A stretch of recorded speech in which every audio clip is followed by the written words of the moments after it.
Welcome into the Ascension Parish High School Football Preview Show, sponsored by Ascension Parish Government and Ascension 21. I'm your host, Troy LaBeouf. Excited to be interviewing all of our coaches from the parish. All 7 schools will be with us.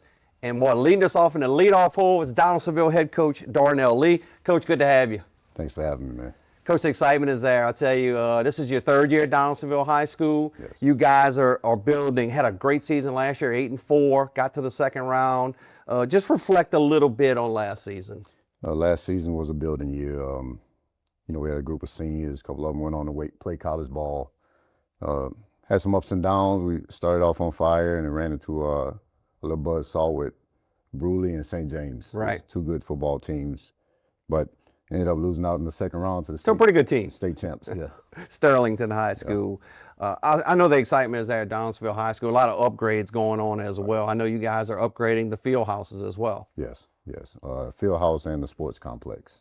It's going to be a mini complex for the Tigers. You need to come out and check it out. So, Coach, let's jump right into it. I want to ask you about, take me back to a coach or someone that influenced you to maybe go into this business, or somebody that you continue to look up to today.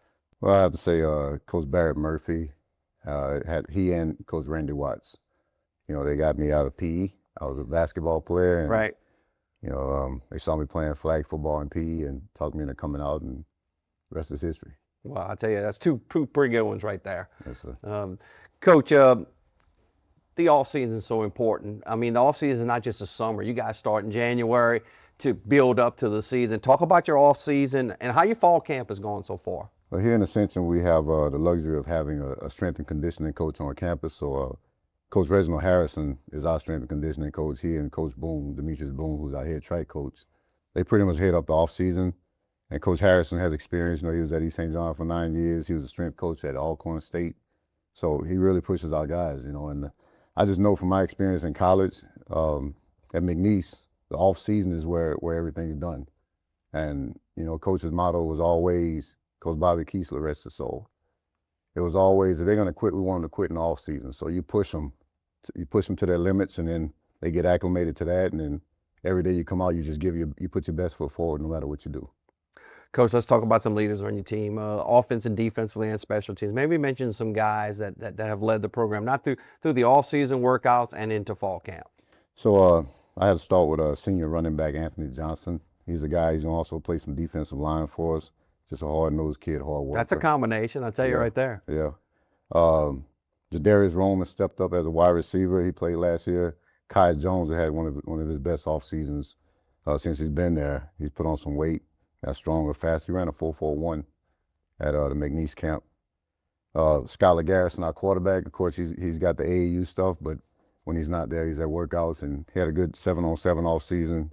Offensive lineman Jonathan Rowley and Tarian Lemon will be our returning seniors. Lost our kicker, Mario. Mario was good for us. He was clutch for you guys. Yeah, so we're going to have to replace him with, Ivis. Ivis has been doing pretty good for us. Defensively, Kai Jones is a guy that Grambling offered as a cornerback. ULL looked at him as a safety, but he's also getting recruited as a wide receiver. He's one of our most explosive players. Zaylen Phillips is a guy that plays outside linebacker. He's getting recruited. Hard hitter, heavy hitter. Of course, Isaac Rodriguez on the back end, very talented, plays offense, defense. He's our point guard on the basketball team. So it's a lot of good names, Coach. I know you graduated, obviously, a lot of offensive linemen, the Dunham twins and all from last year. Yeah. So I know those guys are going to have to grow up pretty quick. Right. And then we were able to put on some weight last year. We were, 240 and, playing those guys. And you play Sterlington, that's 5A football almost, and you'll get tested in the box. So we got some young guys. 300-pounders. Wow. So we're trying to burn some of that off of them, keep them healthy, but they've gotten a lot better since the off season. Coach, your district, you're going to 2A now. You're right on the fringe of 2A, 3A. That's a tough district. Plus, your pre-district schedule looks tough as well. Yes, sir. So, I've always liked to play up. You get challenged and battle tested early on. So when you hit district, you should pretty much know who you are. So we open up with Assumption, Lutcher. It's going to be a good one. Of course, both of them will. We have White Castle, which is a local rivalry. Port Allen's back on it, and then we're going to play 5A Woodlawn. Get you ready for district, and just a new district too. Yes, sir. You get to see the Donald yeah. quarterback. Yeah. It's pretty special. Yeah, he's very special. Big kid, man. He can run, he can throw, and Coach Weiner does a great job with his program every year. So, that's gonna be another tough one. And solid discipline program in Episcopal, led by Travis Bourgeois, and some really a lot of charters coming around, Springfield. So I mean, a really tough, good schedule. Yeah. One team I don't see on that, and I know Tiger fans are probably not happy about it, is St. James. I know we just couldn't work it out, right? Yeah, it didn't work out. We tried in the end, so we locked in the spring game every year until we get back on the schedule. They're just gonna have to comment on each other's homecomings to see how it goes. There you go. Coach, before I get you out of here, what are your expectations that you and the staff have for this team daily, not only at practice, on the field and games, but in the classroom and in the halls of Donaldsonville High? Consistency.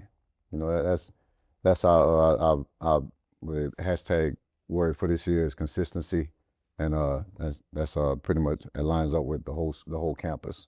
We tell our guys, be where you're supposed to be when you're supposed to be there, and do what you're supposed to do when you're supposed to do it.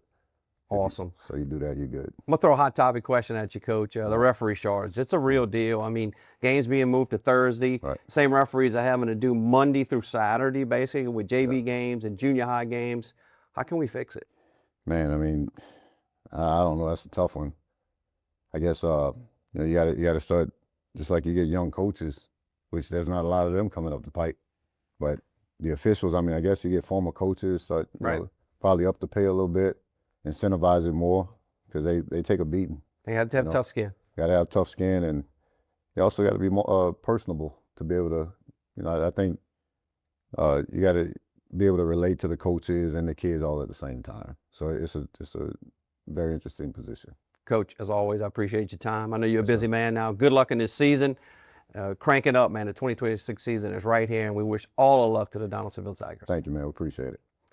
Coach Darnell Lee with the Donaldsonville Tigers. Coming up next, we have Ascension Catholic head coach Taylor James and the Bulldogs talk about last season and this upcoming season. Don't go anywhere. It's Ascension 21. It's the high school football preview show.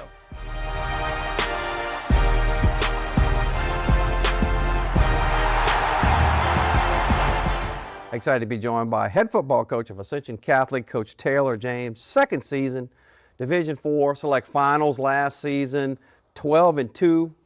Coach, good to have you. How about following that act from last year? Yeah, we'll see. We'll try at least.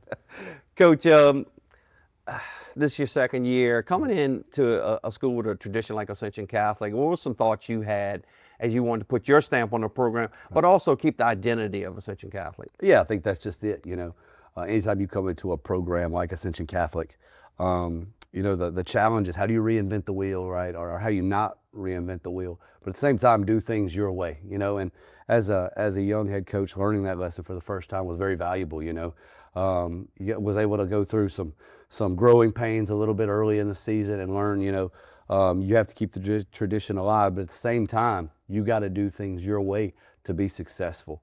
And I think we were able to do that, and I think the biggest part of that is our kids bought into it. The way that us as a staff wanted to do things, the program and the culture that we were trying to build, and the growth that we wanted to see as a team. That was probably the most important thing, was not really what I believe or what our coaches believe, but what can we get our kids to follow. Coach, everybody has a mentor, somebody that influenced you back in your, coming up. What made you want to be a head coach? I grew up in a household my mom coached throughout my life. And I had great high school coaches. I still talk to my high school coach pretty often today. But man, to put one person, it's tough. It would be. I had a lot of people through my playing career, my position coach in college, my head coach in high school, along with other coaches that I worked for in the profession. When I was a GA, that was a valuable learning point for me in my coaching career, for the guy that I worked with. And then with becoming a young head coach, so I've been fortunate to work with some great head coaches, and they all do things differently, and being able to kind of, I guess, use them as the guinea pigs to see some of the things that they did great as head coaches, and steal some things that I wanted to do. Coaching's all about stealing. Stealing ideas. And then maybe seeing some things that, they tried that didn't work, that, I kind of write down in my book and say, okay, maybe, when I'm the head coach, I'm going to try to do this a little bit differently. So I've been fortunate, man, to grow up, like I said, in the household of a woman that coached, to have great high school coaches. Coach Andy Powles was my high school coach. Clay Matchett was my receivers coach in college. That was a big impact on me. And then be able to GA for a guy like Devon Lockett, and then work for guys Jeremy Atwell, Kerry Lane, Clayton George throughout my career that have really molded and helped shape a lot of my beliefs and kind of what I foresee my program being, and then trying to be the best head coach that I can be. Coach, you're deep into fall camp now. I mean, oh yeah, time is here. A quick recap of the off season. I know you guys started up in January, basically 2 weeks after the state championship. A quick recap of that, how fall camp is going. Yeah, I think the challenge at Ascension Catholic is, and it's a great challenge, is your kids play everything. So we concluded after last season we had exit interviews before we went out on break. And then you quickly turn the page, you come back from break and you press the reset button really hard, really fast. And we addressed the 2025 season.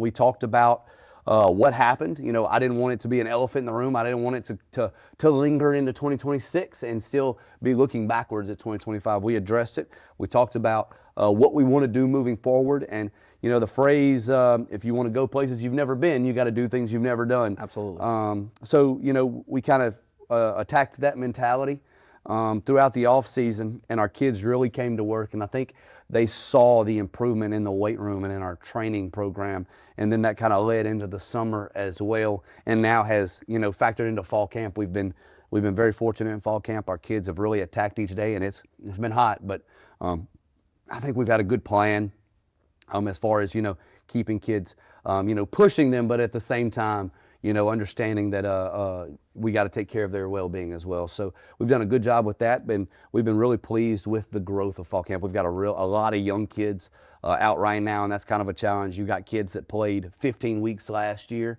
and are pretty advanced in our system, and you got a lot of young kids that are starting over at ground zero.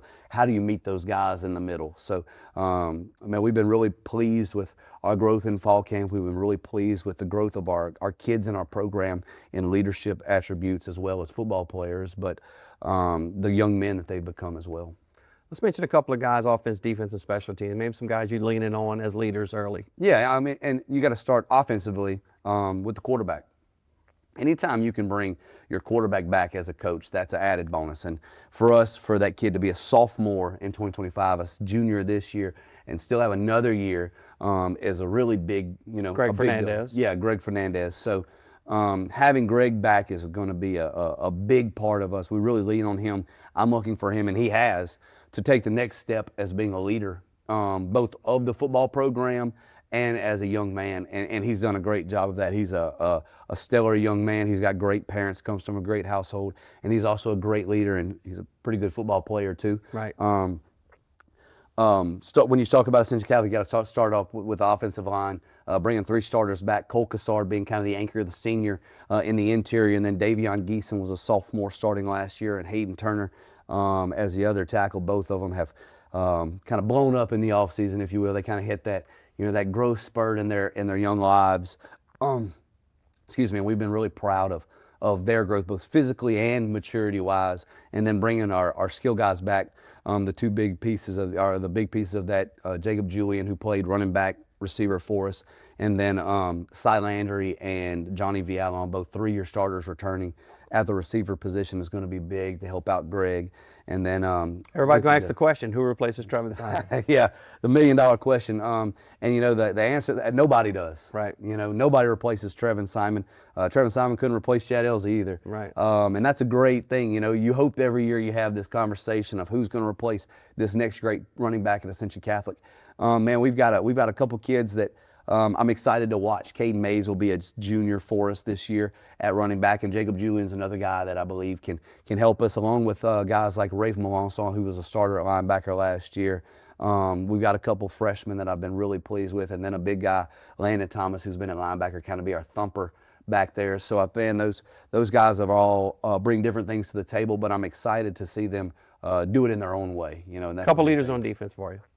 Bringing back our linebackers. John Rob Daigle is an all-state linebacker from last year, kind of the center point for his senior year. Rafe Melanson is another guy that was 130 tackle guy at linebacker, bringing him back.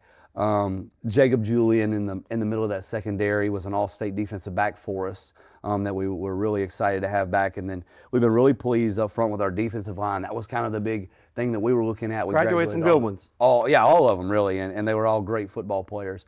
That's what we looked at, and we've been really pleased with those guys up front. Cole Falls kind of has anchored that group for us. He was a junior that played a lot of snaps last year, and then Landon Thomas coming in as another big name in that group that's really been, from the offensive side, tough to block. Yeah. And then the secondary, Jakari Jenkins getting back healthy, Cohen Falls getting back healthy, our other ones, and then we've had a couple young guys really step up that we're proud of as well in the secondary. Yeah, special teams should be good again. Hoping so. Yeah, you bring back Mikey Blanchard and also Johnny Vialon kicking. And then in the return game, Cy Landry came back, was able, was very valuable for us late in the year. Those hidden yards that you talk about in the kick return game, the punt return game, were very big. Mikey Blanchard was a guy that would kick 30-plus extra points last year. So was Johnny Vialon. Those were very good in the kicking game. John Rob Daigle's another guy that was an all-state punter, Right. back-to-back years. That is, you don't ever talk about the punter until it's time to punt, right? But, very valuable for us in the kicking game. Cole Falls was the long snapper for us. It's really nice to have back. That's a very key part of all of your special teams, extra points and field goals, as well as punting too. So I'll get you out of here. Two more, Coach. Different district, obviously. You go to 10-1A. You go with the state champs, Riverside, the team you played in the finals, and then some really good teams as well in district. Absolutely, yeah. Changing districts, the challenge is going to be travel for us, being a small school kind of really put us in a tough spot there. But our school's been a great job. Our administration's done a great job of helping, maneuver those things around. But, it's a very talented district, man, and we talked about it as coaches, man. The coolest thing, this is going to be a district. There's no punch the clocks, man. Everybody is very talented. We start district off with West St. John, and Coach Thomas does a great job there. They're very talented, and they're going to be a very good football program, very well coached. Then going to St. Martin Episcopal, Coach Dizer's another great coach, has been doing this for a long time, a state champion head coach himself. And those guys have been very good. And then you turn to Riverside, obviously, the storyline being what it is there of the state championship rematch. But South Plaquemine is a team that was removed from a state championship game 2 years ago. Right. That is right back in our district, you know what I mean? And so semifinals last year that Coach Feed did, and then we finished the year with a non-district game, but very, very strong district. There's no off weeks in district, and we scheduled to make sure there's no off weeks pre-district either. So get you out here in this hot topic. How do we fix the referee charge, Coach? I mean, it's becoming a problem. I mean, yeah, I'm asking every coach that. Yeah, no, it's a very good question because we can't play without them. I think the biggest thing as a coach is to understand that they're people too. For us as fans to understand they're people too. There's a lot of different answers, and I guess it would depend on who you ask. What they are. I think a lot of what I've heard from a lot of from officials, just talking, is they would feel more comfortable with a little bit more training, and I know that's an easy thing to say.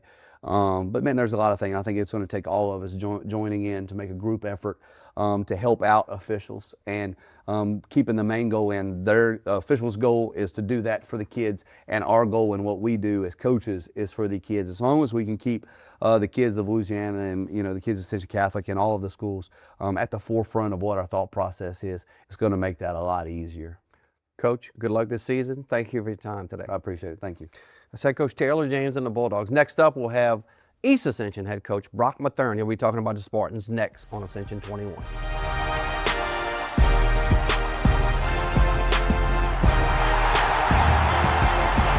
Super excited on Ascension 21, the Ascension Parish football preview show. Happy to be joined by, he didn't have to come very, very far to the studio, and that is head coach Brock Mathern, his second season for the East Ascension Spartans. 8-4 last year. The program continues to make an upward rise. Watch out for the Spartans. Coach, good to have you. Oh, appreciate y'all having me, man. This is awesome what y'all doing. Coach, how was the walk? It had to be easy. Oh, it's too hot for a walk. We getting acclimated into this heat, but no, it wasn't bad at all. I'm glad y'all doing it right here. Coach, I can't believe third season already, man. Reflect briefly on these last 3 years.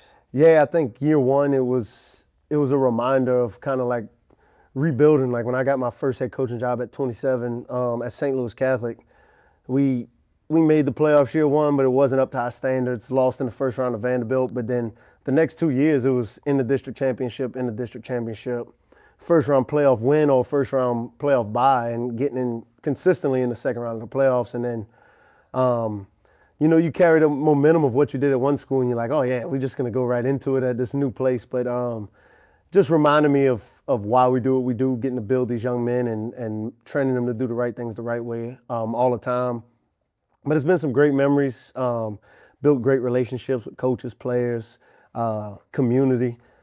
Just very grateful to be where I'm at. So, I mean, it's been fast. It seems like it was a blink of an eye I got the job, but I'm starting to kind of dig my roots in here at East Ascension. Obviously, I was a coach at one time, got out of it, but everybody's got a mentor, somebody that influenced them, and some have more than one. Yeah. Reflect on why you got to what you're doing now and maybe who led that way for you. Yeah, I think it all starts really at home with mom and dad. My dad was a baseball coach, really coached us in everything growing up in Bouville, Venice. And then when I got to high school, my path kind of was wild. I tell my mom all the time there's a special place in heaven for dealing with Katrina and then dealing with, I wanted to go back home to South Platte. She wanted to stay at Belle Chase. So it started there with my head coach, Bob Becknell. Awesome guy. Yes, one of the Belle most. Chase. Oh yeah, legend. Was really the first one to kind of bring me in and show me that it's more than a coach, that he cared for me as a person.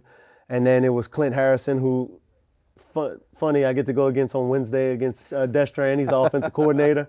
And then the nail on the head was my defensive coordinator here now at East Ascension, and Dennis Gaines, who was the head coach at Cecilia, and then South Lafourche, where he gave me my first job in coaching. It was my defensive coordinator for 2 years in high school.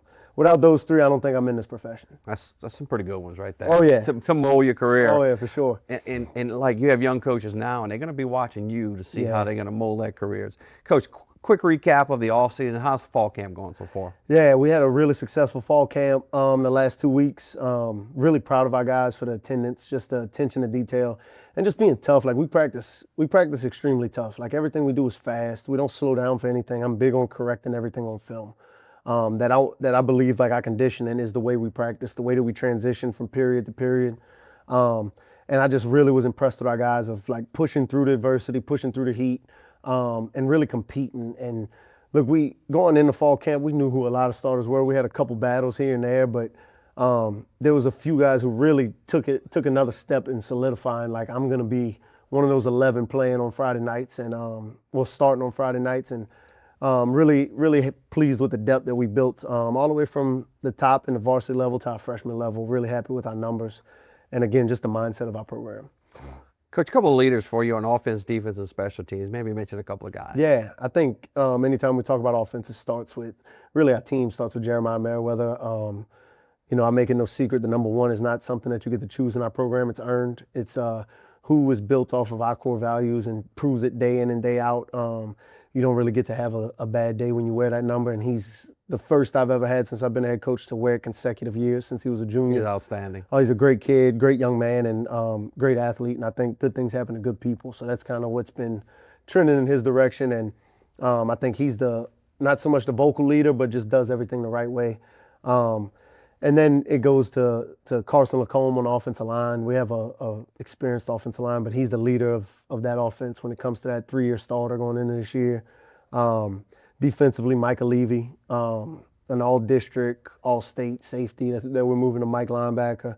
Javion Johnson, returning starter at defensive line. So I think when I think of that, those guys really kind of lead the pack as far as leading our group. They're all part of our legacy team. But we've had a lot of guys, I could say, like, this is the most team-oriented team I've had. Like, not very many egos or individuals, kind of guys that just rally around each other. You play in what I consider the toughest district in the state. It's arguably the toughest. And I'll argue the rivalry with Santa Maria is the best, but I'll argue with anybody on that. I've been in a bunch. It's the best. I mean, you guys made some really nice strides in district last year, but that's last year. Yeah. Now it's time for this year. And 5-5A is going to be no joke again. Yep. No doubt. I think it's just building the consistency in our program, right? I've been saying this, I think I said this before, you can Google it. There's a quote, district championships, you go buy a t-shirt. State champions get jewelry. We in it for jewelry. Like, yeah, we play in a tough district, but we look at every single game as a building block. Right. It's a lesson within itself, and it's a lesson we want to win, of course. You want to win every single battle you go out in, but I think this district prepares you for 5A playoffs. You got to buckle up your chin strap every single game. And like you said, I believe it's the toughest in the state. We joke about it last year. It's like, man, can we get a game where our twos get a chance, or we get to put somebody in? And Probably not happening. No, you don't get that. And but it's fun. If you're a competitor, this is what you do it for. But look, we're in it to get better each and every week, and our goal is to be consistent by playing on Thanksgiving and so on and so forth, year in and year out. Coach, I'll get you out here on this hot topic question. How do we take care of the referee shortage? It's a major concern as in the LHSA. Yeah, and look, I think it's becoming a shortage everywhere, honestly. And look, I don't know if it's compensation. I don't know what the deal is. I mean, I think the referees we do have do an outstanding job. I think they don't get enough credit. I'd make a point before every game to shake their hand and tell them thank you for what you do, because without them, we couldn't play this game. Without referees, I mean, like you said, a shortage, what if we didn't have any? What would we be doing with our lives? I mean, we'd all be out of jobs. Absolutely. I think it's just really promoting our game and trying to see, whether it's coaching, whether it's being in the referee, like I think anybody that loves the game of football, there's a spot for you after you're done playing. And educating your parents too. Yeah, for sure. Tough. I think I bring it up in my parent meeting. Like, I don't want to hear us ever yelling at referees. Don't want to hear us chewing them out. Their job is just as hard as our job is. For them, there is no winner and loser. They're the probably most hated people every game. But in my sense, they're the most respected. And I think we all just got to do a better job of promoting our game and promoting it to anybody who's willing to listen. Anybody that talks about how much they love football. I think a big outreach I've seen recently, this was done out in Texas, was really looking into the rec department, the coaches that are coaching those rec teams that aren't involved in middle school or high school games. Love that idea. Yeah, trying to get them involved in officiating. They get to be a part of the game and they get paid to do it. Coach, I appreciate your time. I know you're a busy man. Good luck to the Spartans this season, sir. and we look forward to catching up with you later on. Yes, sir. Appreciate you. Thank y'all for what y'all do. Head coach Brock Mathern, just doing an outstanding job at East Ascension. The Spartans will be ready to play again on the football gridiron this fall. Happy to have him today. Happy to have our next coach as well, Coach Guy Mastretta, Dutchtown Griffins, coming right at you on Channel 21.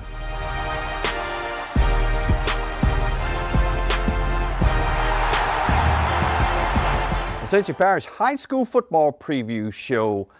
Excited to be joined by Dutchtown head coach, Coach Guy Mastretta, in his 10th season. 5-5 last season, first round, but they've had a successful program in Dutchtown. I appreciate you taking the time and coming today, Coach. Well, thanks for having me, man. Football season's here. Talk about the excitement Absolutely. around the campus. You guys got some new buildings and stuff coming up. I Yeah, know we that's do. exciting. Yeah, so that's one of the things we're going through, kind of growing pains this year. We're in a temporary building because they're taking our old locker room and coaches' offices and making it into wood shop and ag center and Right. that type of stuff while they build our new field house at the stadium. Right. So it's going to be a tough year from that standpoint, but the end result's going to be worth it. Coach, you knew I was a coach as well. And Absolutely. everybody's got a mentor. I think I know who yours is. Yeah. But tell us, why you do what you do and what got you started? Yeah, I've been fortunate to be around some really good coaches. I've coached under Sid Edwards, now the big mayor of Baton Rouge. Can you believe that? No. Now he's done a great job though. He really is. Got to work with a bunch of good coaches on my staff, but without a doubt, my dad is my mentor. Coach Bucky Mastretta. Bucky Mastretta, Ascension Catholic and Redemptress. But he's a Hall of Famer, two-time state championship coach, but he's a better man than he is a coach, And so he's still, I'm on the phone weekly to him during football season. He's a good listener too. He is, and then he takes his time, and he's seen it all. All right. So it's an easy call to make when you've got a question or a concern. He's a great salesman. He got me to come from the public school There you go. to come work with him at my alma mater. So let's do a quick recap of the off season. Off season, you guys started in January just like everybody else. And how fall camp is going so far? Yeah. So we made a couple changes to the program. One, longtime defense coordinator Chris Harrell is now the head coach at Walker. Congratulations to him. Yep. I'm excited for him. And we replaced him with Brian Villa. Brian, I've coached with years ago at Dunham, and we got him from Parkview. He's been around some really good coaches. So he's going to do a great job. He's very similar to Coach Harrell in scheme and philosophy.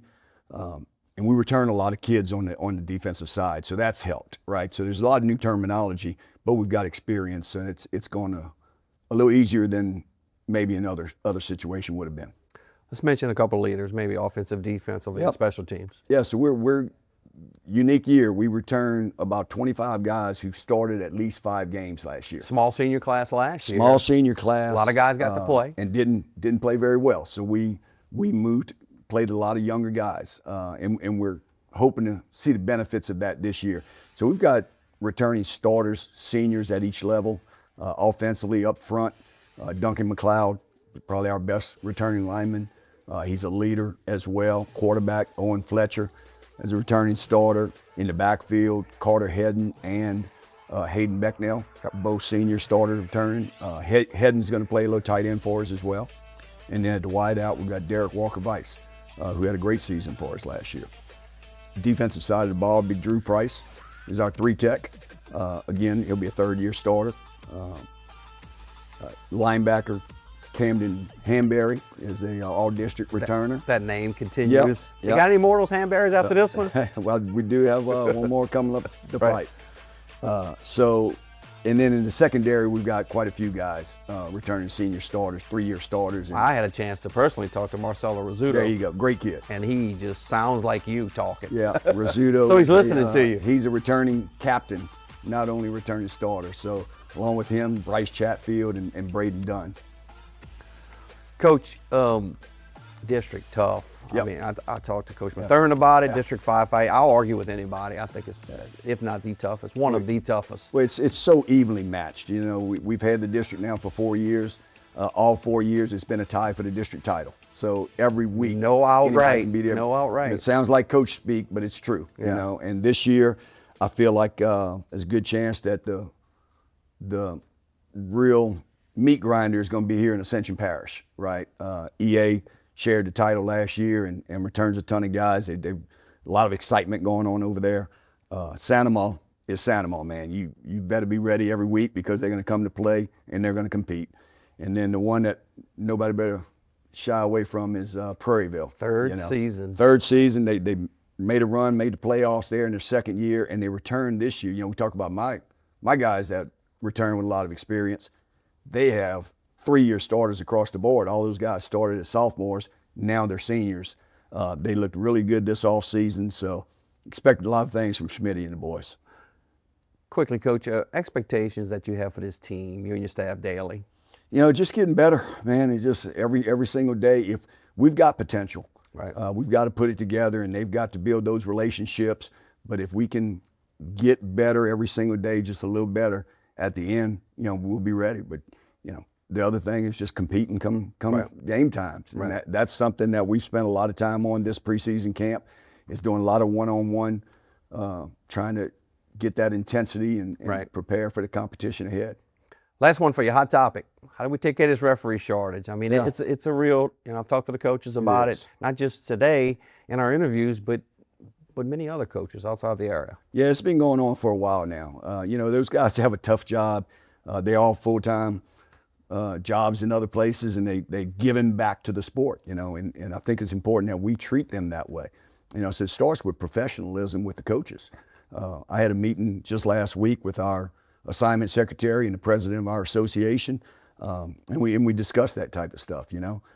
Talking about my dad, you know, I remember him grabbing me when I was a young head coach first time, and I really got on an official, and he told me afterwards, you know what, I always wondered when I'm getting on official for a bad call, well, what do you think about me when I made that boneheaded call on 3rd and 5, you know? It makes you think, right? So, and then he said that same message for me. Yeah, I mean, I'm sure he did. Yeah. But yeah, I think that's part of it, because that would make their job easier. It would make it more younger people want to be a part of it. Get some younger blood in it, and then the other part is encouraging our athletes to give back. You know, this sport does wonders for our kids. Hey man, think about being an official. Stay in the game. Stay in the game. Absolutely. Coach, I know you're a busy man. Season is here. Thanks for your time coming over. We're excited about Dutchtown football. Yep, we are too.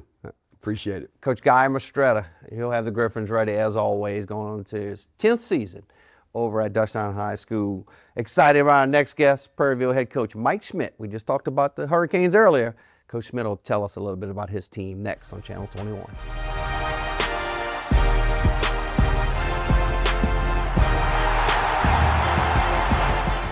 Welcome back to the Ascension Parish High School Football Preview Show. I'm your host, Troy LaBeouf. Excited to be joined by head coach Mike Schmidt, the Prairieville Hurricanes.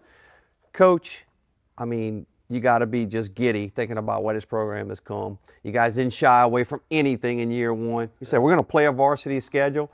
So somebody talked you into doing that in the first 2 years. I think I know who might have done that. But the excitement is there, and everybody's talking about the Hurricanes. Welcome to the show. Oh, thanks for having me. This is great. I'm really excited about being here, and yeah, it's been a pretty quick ride to get to where we are, but you know, it's grown so fast. But we're we're ready to keep moving forward, hopefully. Coach, starting a program, obviously you've been in a lot of programs, you got a lot of experience, but what was that like 3 years ago as you didn't have anything? I remember talking to you. For sure. We had nothing. We didn't have a chin strap. We didn't have anything. So you got to build it from the ground. You know, I think I told Coach Oliver at Sanoma one time, I was like, I have no idea how to start a program. I mean, I know how to take a program that's not doing very well and make it better. But that first year, it was really just a lot of trial by fire. You know, Randy Loving at the time was the principal, and him and I just kind of, put our heads together to come up with the steps to get it done, trying to find kids, who was coming. We didn't know how many kids we were going to have. We didn't know anything, starting our booster club. And so it was just kind of a quick expand, and you just do the things right? Practice gear, helmets, and then hiring coaches. And luckily my staff has been great. I think that's the biggest thing I can tell you. Starting a new program is the guys that came over from the other schools. I didn't even know them, except for Chris Collier. I got from Live Oak because I knew him when I coached at Live Oak. And everybody else is brand new, and they have been phenomenal. Coach, everybody has a mentor. You may have more than one. Think back to when you started coaching. Who was the guy you really looked up to? I have been blessed. I played for Dale Weiner at Calicut when he good came one. in and started it. He was phenomenal. Gary Garadell, those guys were all guys that I played for, baseball and football. And then Sid Edwards was my freshman coach at Calicut, and then I coached with him at Redemptress with David Brewerton and Guy Mastretta for a couple of years. But the guy that had the most influence is a guy by the name of Tony Manfredi. He's from, I was in Colorado for 20 years. But Tony Manfredi played at Syracuse, is a Hall of Fame player, high school player in Pennsylvania, is a Hall of Fame football coach in Colorado, and just a great Christian man, just tough as nails guy. Was a great football coach and helped me learn how to organize and manage. He was great. Coach, let's do a quick recap of the off season. You guys probably got started in January, just like everybody else. And how's fall camp going along with that? It's good for us. We never stop. We just lift. And I'm a big proponent of being in the weight room, lifting and staying in shape year round as far as that goes, so you don't have to really kick them in the tail when you start. But so we really stay strong. If kids are playing other sports, we try to keep them in the weight room and do those things. And so fall camp has been great. We do like a little shelter in place, we call it, and we do overnight camps where it's 3 days, and we just kind of really get after them. The summer was great, 7-on-7s. We had a great 7-on-7 season. That was a focal point for us, and we went up to LSU and won their 7-on-7 tournament, and that was a big deal for us to get that going.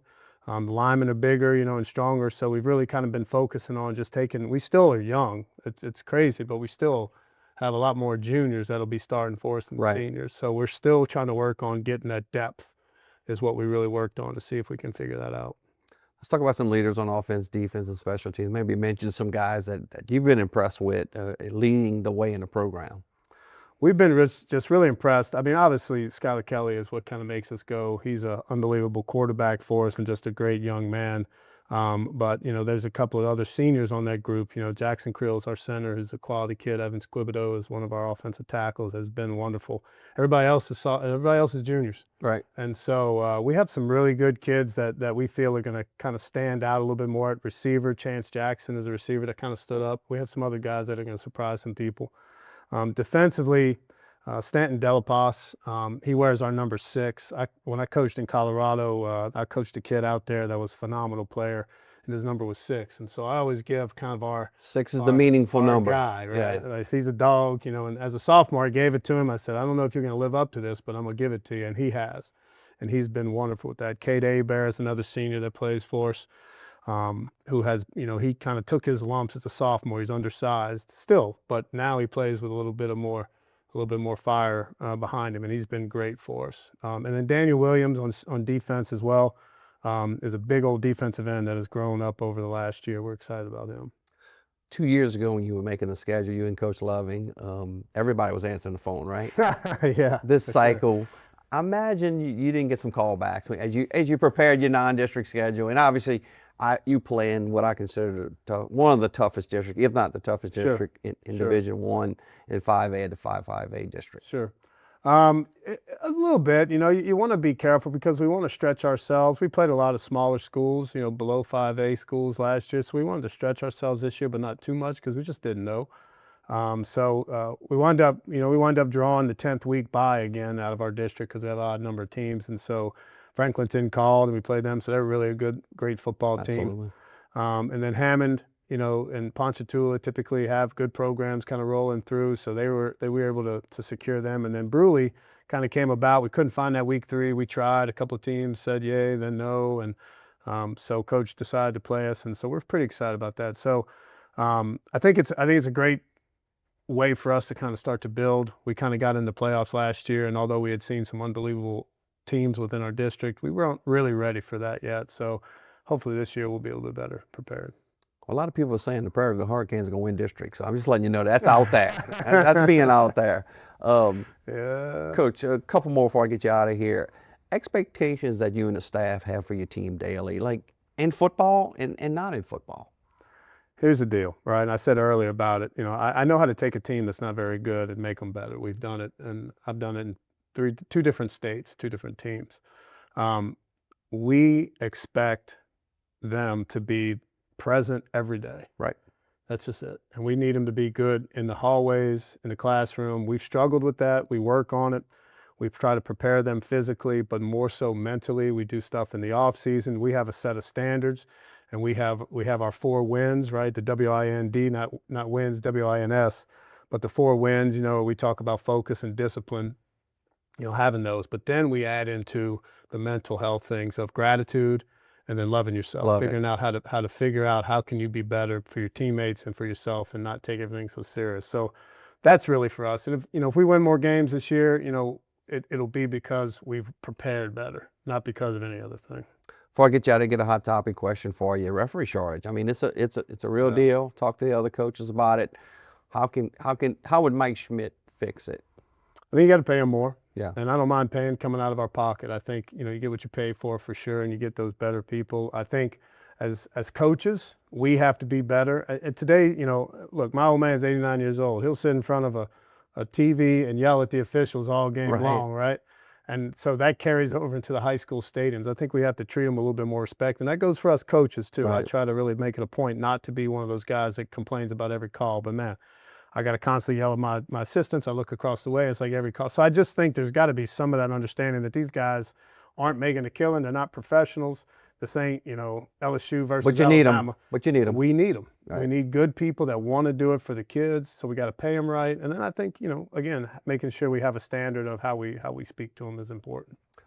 Coach, certainly appreciate your time. You're a busy man. You got to get back to lunch duty, I think you told me. I just got off of lunch, dude. That's right. New school, you do I have everything. to make a phone call for you. Maybe get you out of lunch. No. You do a great job over there. We look forward to watching the Hurricanes.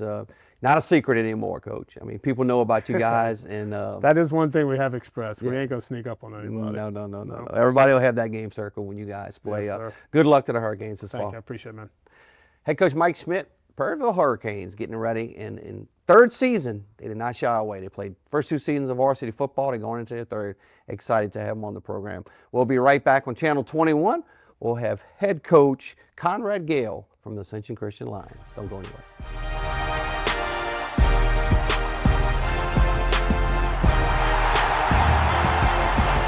Welcome back to the Ascension Parish High School Football Preview Show on Channel 21. Super excited for my next guest. Know him very well. In his 2nd season, the Ascension Christian Lions head coach, Coach Conrad Gale. Coach, good to see you. Yes, thank you so much, Troy. I really appreciate y'all doing this. Coach, man, the excitement last year. You guys made the playoffs. That's a big deal. And, I mean, you guys played a competitive schedule as always. but the kids had to be excited about making it to the playoffs last year. You know, we had a great group of seniors that really bought in fast to our coaching staff, took some leadership and accountability and kind of ran with that team. And again, my coaching staff was outstanding. And so we had a fun season. You know, we had some great games. We had some good battles. We'll never forget North Iberville. I remember them coming over, you know, on senior night and we beating them. And so it was exciting to see our Lion community and how much support and how exciting they were for last year. Coach, you know, I'm a former head coach. Obviously, I'm a coach in high school football, basketball, baseball. Everybody has a mentor. Talk about maybe yours, somebody that influenced you a long time. Yeah, well, this one's tough because I've been on some great staffs. So I coached at Dutchtown for 5 years, and I was on one outstanding baseball and football staffs. You know, I had Chris Scheck-Snyder as our head coach. I had Justin Morgan, Miles Burke, Bill Mitchell, Franny Anderman, Jason Williams. I mean, it was just an outstanding inning. I was able to be with Coach Lemons for a few years as well as the pitching coach when Justin went to U High. So just overall, but then on the football side, I had Coach Saya, you know, and Coach Saya. You had Chris Dago, who was outstanding defensive coordinator for us, and he's at Lutcher. Coach Talley was our D-line coach. Coach Jones was our offensive line coach. I mean, I could just sit here and talk about the men that were part of my life and growing up, you know, as a young coach when I was, you know, I guess young 20s. And so the Dutchtown staff as a whole are kind of been my mentor. Yes, Chris Scheck-Snyder is like an older brother to me. And if I could say, you know, there's one program that I kind of resemble, or I try to be half like, it's definitely him. I mean, what he does at Dutchtown. A lot of respect. So much respect for him and consider him, like I said, not only a good friend, but like an older brother. At a small school, it's tough. I mean, you try to get coaches to stay with you and the consistency and just have that level. How's it been with your staff? It's going to your second season. I'm very, very blessed. Look, we actually have been practicing 6:30 to 8:30 at night, mainly because of the heat. Right. You know, the heat, the wet bulb has really got us. But it's really my coaching staff. I have some outstanding, not only coaches, but men. And Joe LeBlanc, he runs our defense. I got Kurt Fall, who helps me with the offense. I got Carl Tyson, who helps with our O-line and our middle school programs. And then I just got Ian Bryan, who's kind of been a quarterbacks coach at Catholic High.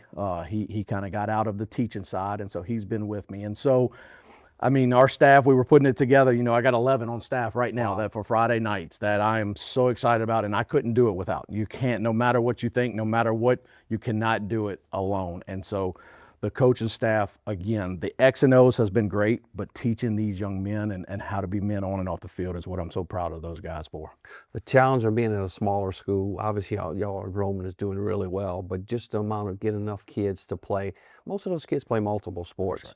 Talk about managing that in the springtime as you're trying to get your football team ready before the summer starts. Yeah, we looked at it, I think, the other day, my assistant principal and I, you know, we're almost 70% of multi-sports, playing something, whether it's powerlifting, football, or whether it's baseball, football, or tennis. You know, our tennis program's doing well, basketball. I mean, so yes, it is.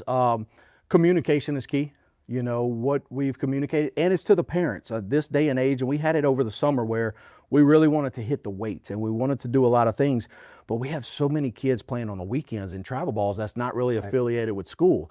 And so we really had to have a sit down with some parents and some coaching staff and the players and say, we got to be on the same page together, because the last thing we want to do is, as a coaching staff, we're lifting weights Monday through Thursday, we're hitting it hard. Friday, Saturday, Sunday is your recovery. Well, you're going to play 6 baseball games out in this heat, and you come back Monday. So communication is by far the biggest thing that you have to do with multi-sport athletes. I don't have the right answer or the right tools or the right path, but it's communication is what you have to do. That's a great answer. Let's talk about some leaders for you on offense, defense, and special teams. Yeah, I'm excited. We got a very, very big senior class this year. You know, we got returners that's played a number of years.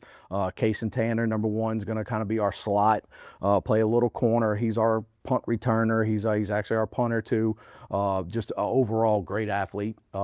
Preston LeBlanc, same. Preston LeBlanc is kind of going to be one of the captains with Luke Denton on our defense. And then they're going to be receivers / another 1A school. You kind of have receivers / running back / quarterback, on the roster. So they do a number of things. But from Preston LeBlanc to Luke Denton to Case and Tanner, that's kind of our offensive stuff. We got some really good depth at the running backs and Noah Bro, who's going to be a senior for us. Right.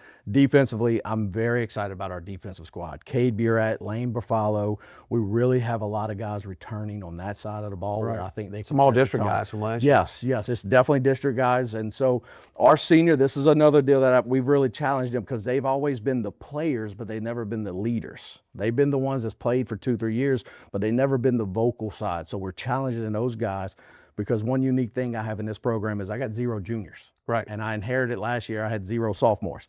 So when you look at that and you go, we got 40 in a program, it's a little skewed number. You know, I got this great senior talented class, but there's only so many of them. And then I have another big sophomore class. Some of them guys, even though they may not be quite ready, they're going to be ready on Friday nights. And so this senior class, we've challenged them to be those vocal, that leader that we need to be on the field.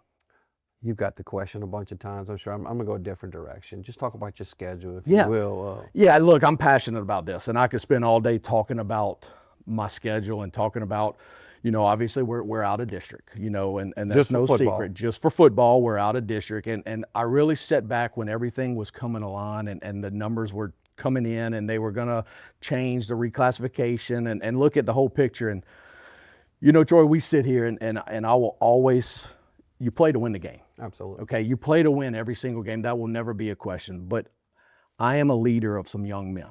And at the end of the day, I have a big responsibility on my shoulders. Right. And don't get me wrong, you always look. I would hope one day that I get an opportunity to walk on that turf in the Superdome and coach. I would love to. That's a goal, yes. But as a leader and as the captain of this whole program from AD to head football coach, my responsibility with these young men, it's not just on the field. Right. One thing that I really pride myself when we could talk about what we did last year, but I had 4 seniors come back and are part of our coaching staff. That's awesome. And that is probably one of the biggest things I'm proud about from last year. And so in saying that, when we look at the district and when we look at the quality of teams, you got Ascension Catholic, who I respect so much in their program. Riverside speaks for it. Riverside versus Ascension Catholic was the state title last year and very well could be again. They're 2 quality programs that I respect so much. South Plaquemine, name alone tells you right there. 2 years ago, they were in the Dome. Exactly. And do not sleep on West St. John and St. Martin's. No, they have good programs. Talented coaches. They have very good athletes. And so I looked at it, with our assistant principal, Josh, and really sat down and said, okay, I can make a schedule where we go 4-1 or 5-0 at the beginning. Okay, but then you telling me I may have to go to Riverside, I may have to go to Ascension Catholic on back-to-back nights and look these kids in the eye, and I can get them up and we can motivate them. Right. But there's a difference and there's a reality that sets foot when you get on some of these fields with some of these talented kids that they have and the depth. I got 6 or 7 linemen. Right. I'm starting 1 senior, 2 sophomores, and 2 freshmen. And I'm not just starting them on the old line. They got to turn around and play D-line as well. And some of them play special teams. And some of them play special teams as well. And so, again, as a leader and as an adult, we always, it's fun to win. Right. And you want to win. Right. But we have a responsibility. And that was one of our deals when we sat back and we got out of district. And I made this, there was behind the scenes call before I even knew that the district was going to be what it is. I called some of these teams on my schedule. And they were in the same boat. And so you put together a 10-game independent schedule that I feel we can compete at, but I feel we can also be healthy too. Right. And that's key, is keeping these kids healthy. Right. Again, the Dome is as aspiration I'd love to. And we had a little taste in the playoffs last year. But the end goal that I always, and I never want sports, we forget about what sports can teach these kids. Absolutely. We forget so much in society. And my number one job is to get them ready to be leaders in our community, because they're all going to be leaders. They're all going to be husbands, and they're going to be employees, and they're going to be that. And so that's when we looked at this district and said, sports and football can teach so much. Right. We're still going to have a football team. We're going to do it. But now what is our job, and how do we get it for our Lion community where we can play the games, but we can also teach them on and off the field lessons? I think it's a large compliment. Obviously, there's kids coming back to help coach, graduates sending their kids to Ascension Christian for the future as well. So you guys do an outstanding job. Hot topic before I get you out of here. Yep. Referee shortage is a big deal. Especially when you get down to the 1A level in football, you get asked to move to Thursdays because you need officials. How can we fix it? I've got 2, and I know I've got 2 already set. I'm probably going to have a third one on Thursday. You know, I guess I asked you guys that I reverted back to you, and I don't have a good question. You know, I mean, I don't have a good answer to that. I think the pay's fair. You know, I think football, where I worry, football is a little more where they can control. I do worry about basketball and some of those where fans are getting close. a little, it's getting intense in some of these Is games. that something So- y'all talk to your parents about? Yes, we do. We have a sportsman at our parents' meeting. We have a sportsmanship meeting or topic, and then also I try to send out some things that the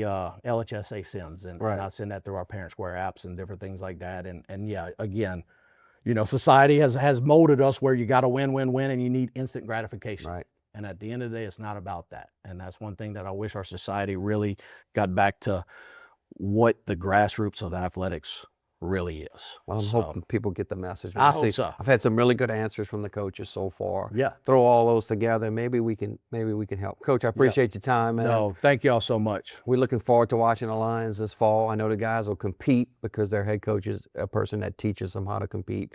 And we wish you the best of luck. Thanks, Troy. I really appreciate you guys. Coach Conrad Gale, second season as the head coach. He bleeds that, it's that Clemson color right there. Beautiful helmet, as all the schools have. And he told me he was bringing the paw prints back, as you can see right there, the paw prints on. Just important to the kids to be excited about it. Don't go anywhere. We'll wrap it up with one of the best, Santa Maria head coach David Oliver. We'll do that on Channel 21, Ascension Parish Football Preview Show.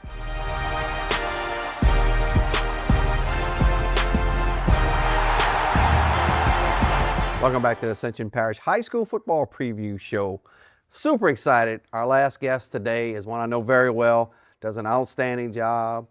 The black and gold of Santa Maria Gators, Coach David Oliver, his 19th season. Coach, good to see you.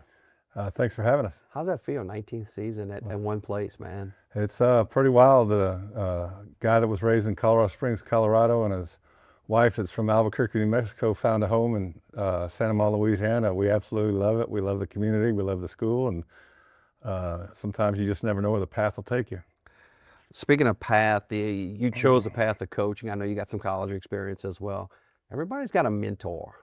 Talk about your mentor or mentors that really motivated you to be what you are today. Well, you know, this is year 34 overall coaching. So I was 14 in the collegiate level, and this is 20 in high school. And in college, you know, you get to that age where, you know, they all say, you know, your parents don't know, you know, much until you get to be their age, and then it's amazing how smart they get. And I had a coach named Kay Dalton who was the line coach at University of Northern Colorado where I played, and he was offensive coordinator, and he really had a huge impact and made me wanted to give back to the game and do the things that he did to help me out when I was, you know, young and impressionable, and it just worked out that I've made a career out of it. You coach at Southern too, right? Your head coach when you were at Southern. Pete Richardson, and then Coach I figured it was Coach Pete. Yeah, and then Tommy Bowden and Chris Selfo at Tulane. So those are my, and then David Swacker as an assistant for a year, and then 19 years here. So it's been a trip. Talk about your staff a little bit. You got a good cohesion. Those guys have continued to work with you, and they love what they do over in Gatorland. You know, you got to start any of those conversations, I think, with Seth Babin, who's our offensive coordinator, former team captain, been there since day one. Kenny Guidry was there since day one, and he coaches on the secondary and is heavily involved in the special teams. And then, you know, Jay Dykes is going on year 10, and he's our defensive coordinator. And Mike Silva's a CECP coach who's about 10 years older than me, but, you know, I just figured I'd take a shot and see if he'd be interested in coaching because he lives in this area. He spent a lot of time at Hahnville. And then, you know, just recently I added probably the most decorated middle school coach in the history of Ascension Parish, Benny Babin, to our staff. As he retired from, you know, Galvez Middle. And didn't stay out very long. Well, he stayed out for a year, and then I figured he was about getting tired of hanging around, so he's helping out with outside linebackers. So there's a ton of experience on that staff. There's some others that James Roberts has been here 8 years. Darren Semino's going on 7 or 8. So I think that continuity is very important to our success. Coach, everybody's got an off season. Obviously, you guys start in January just like everybody else once the dome is over and everything. Talk about how that's going in fall camp as well. It's gone well. You know, we didn't have a spring for the, I don't know, second or third year. You know, since they changed that 4-on-1 rule where you used to could only take 4 kids out with one coach, and now you can go out and as long as you don't have equipment besides a ball, you can go out and with helmets and practice jerseys on year round. So when they changed that, we take an extra week in the fall, and all three of our quarterbacks are baseball players. So we had a great summer. Attendance was extremely high, and then July 27th we started fall camp and had media day and picture day on August 1st, and now we're about ready to see someone else, and that's going to happen Thursday night at the Pit against Shaw. So it's always exciting that first time you get to line down and get somebody else except your own people. Coach, you got a lot of leaders on this football team, particularly still on the defensive side. I know you bring some guys back up front. I was talking to Coach Dykes about it this summer, and some really good guys on that defense. Yeah, that defensive line has got some talent. They're real deep too. Jeremy Wadley's a 6'4", 260-pound kid who's been offered by a ton of people, including Tulane. And then in the interior of him is Jacoby Davis, which was devastating to our defensive performance last year when he went down we were up against Cecilia 21-0 in the first quarter, and then he tore out his ACL, and he's back. And then Kyler Rock's, he's 6'3", 255. Kyler Rock's 6'3", 225. We got Braden Zeller behind him, and the two linebackers, Richard Cooper and Brody Bumgardner, both go about 230. So, we're going to have some size in there, and with having that size, it's going to be important that we got some contained guys on the edge with C.J. Francois, and right now it's Philip Slack, and but we're waiting for Malik Franklin to get healthy. He missed all of fall camp, so we'll see how that goes on. There's still some questions in the secondary that we're trying to answer, but I'm sure we'll start getting that answer on Thursday. Everybody wants to talk about the quarterback, but I want to talk about the running back first. You returned an outstanding one to Jordan Hickerson. Yeah, he's very good. He would have set the two guys. Offensive coordinator Seth Babin had the school record for rushing touchdowns in a season at 18, and two guys actually broke it this year. Cooper, his son, had 21, and Jordan had 20. He lets him know about it, I'm sure. Yeah, so Jordan had 20, so he went for about 1,400 yards, including the playoffs, and was a nifty receiver out the backfield, is good in pass protection. Drayden Torbert was our Iron Man, which is, a weight room award for that sophomore, so he's got a chance to win 3 straight. And then we got a kid, Keon Pavigeau, who's more of a thumper type. He's probably 205, 210, big, strong kid. So, that's probably the strength of the offense. We do have 2 very good tackles. We have Caden Tassin, who's 6'6", 290, got offered by UL, and then Carter Babin, 6'3", probably 285, that has a few offers. And we're trying to settle the inside, guards, but there's a host of big kids. We got the right guys. We just got to get them in the right places. Receiver is going to be a question mark just from an experience standpoint. And our top 7 seniors last year receivers were all seniors. And of course, they had played with Cooper for a long time. So Brock Kuntz is kind of stepping into that quarterback spot, and he's a catcher on our baseball team. And he's looked pretty sharp, during fall camp. But, when those bullets start flying against other people, we'll see if he can continue it. But strong offensive line play and great running backs can help ease the passing game into the offense to weave it in there.